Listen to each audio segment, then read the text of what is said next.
Good morning. I'm Sherry Heil, and this is Be an Idealist, and it's sponsored by Amplified Concepts, which is a freelancer collaborative for marketing consultants so we can build a team to better serve our clients' needs. You can find more information at the link in the comments.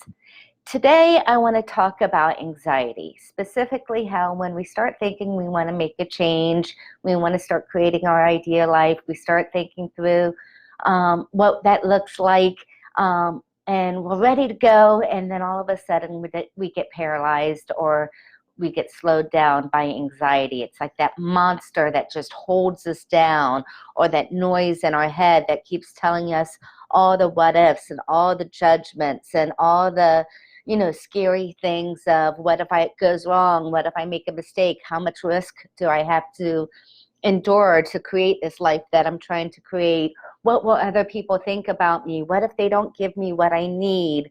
What if I can't affect change in other people? I only have control of myself. I can't control of others. You could obviously tell I've had lots of these thoughts in my head as I try to create change or try to create my ideal life. I've worked with lots of other people who've had these ideas in their head, who are challenged and paralyzed with this. It's normal. It's 100% in line with trying to make change and trying to create our ideal life. What we need to do is learn how to tame that anxiety. We're not going to get rid of it. It's there. It's part of the process. Speaking of process, that's one of the first steps you take to tame that anxiety monster, is you start creating processes. So you figure out your goal. This is what I'm creating, right? This is the ideal life I want to see for myself. The next step is figure out the roadmap, the processes. I have a book recommendation here. It's old. It's sometimes out of print. You may only be able to get an old copy of it. There is a link on my website, sherryheil.com, to Amazon where you might find some old copies, but it's The Universal Traveler. Um, it's actually written for creative people. It was recommended to my husband when he was in design school, and he read it and then recommended it to me, and it took me years to finally get around to reading it. And then once I read it, I ended up buying this book for like 5 different people. And then I think I have a couple for myself. This is the only one I could find, though, so I cannot loan this one out. If I find the other one, I would be happy to loan it out. But it's the Soft Systems Guide to Creating Problem Solving in the Process of Reaching Your Goals. Very small book, but it does a great job helping you think through all the steps to creating a process to reaching those creative goals. And you may be saying, well, Sherry, I'm not in design school. I'm not a creative. If you're creating your ideal life, the key word there is creating. We're all creative. And that's just a great book for outlining the processes and the roadmaps and the thought that you need, the way you need to think to get to that end goal. The second step to taming that monster is automation. There's a million automation tools out there. I happen to be a reseller of SharpSpring, so if you're interested in SharpSpring marketing automation tool, give me a call, we'll talk, and that's the one I use as well. But there's all kinds of different ways to automate things, and here's what I found by automating. So I have this lead list of clients that I want to reach out to. Reaching out to people, especially cold, is intimidating. You write the email, you make the phone call, scary stuff. What if they hate me for reaching out to them? What if they call me bad names, right?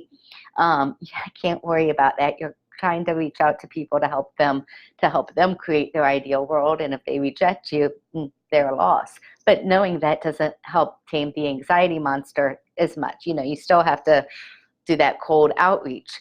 So through automation, through SharpSpring, what I found is I will have an email template already set up and the follow-up templates.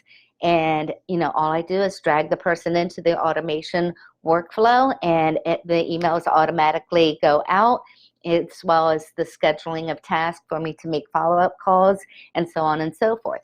Not only does this save me time, but it also helps me not have to deal with that anxiety monster. If I meet you at a networking group and I want to schedule a meeting with you, instead of me going, oh, what if he doesn't want to meet with me? I have to type up this email and then I have to remember to follow up if he doesn't respond right away. Instead, I meet you, I put your contact in the information, I drag you to the automation workflow, and it does the work for me so that I'm managing that anxiety monster by letting the tool do the work for me and to tell me what task I need to do at which time instead of me having to hold it all up into my brain. The third thing is habits. Habits are the things that we fall into because we start doing them and it gives us the payoff. So one of the bad habits I fell into was learning, and that sounds like really ridiculous. How can learning be a bad habit? Well, it was the payoff, constantly reading articles and taking notes and coming up with ideas and things of that nature. That was taking up my time and not reaching out to people and not creating content like this. So I've learned that I need to change those habits. And now I have on my board, I could show you, on my board, just a bunch of sticky notes that remind me of this is the habits I need to create. These are the things I need to be doing. So habits. The last thing is measuring your incremental success. And I spoke about this in one of the other videos about what I learned in sales, that once you understand the process, which is the first thing we talked about that you need to do, don't measure the final success because it's going to take a long time to get there. And the longer it takes to get there, the more anxiety you're going to get.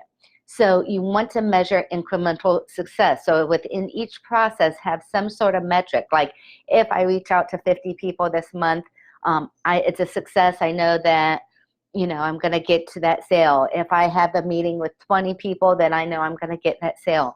And as you measure each thing, you're going to know more and more what it takes to get to that end goal. So maybe I need to reach out to 150 people, not 50, is what I find out as I start measuring things. So I have to adjust my processes to make sure I'm getting to the success, but I'm measuring things incrementally. The last thing about managing that monster of anxiety is faith. And this could be spiritual faith. If you're, godly, religious, spiritual, definitely hold on to that. There's a power higher than yourself, that you're meant to do something. And if you're not spiritual and you're not godly, you could still have faith, because faith is that belief in an ideal. You're trying to create something that's real idealism, and it should be there. And so you're just going to have faith that this ideal should exist, and you're going to keep working at it. Or it could be faith in processes. You created the processes, it's logically going to work. You're going to have faith in that logic. Or it's faith in yourself and your own intelligence. You've seen your results before. You've been successful before. So there's no reason you're not going to be successful now. So faith, whether it's in yourself, the processes, the ideal, or something higher than yourself, such as God, or whatever religious spirituality you have, you need to hold on to that, especially when setbacks happen. That's your go-to, is the faith. So those are 5 ways to help tame that anxiety monster. I hope that helps. Have an ideal day.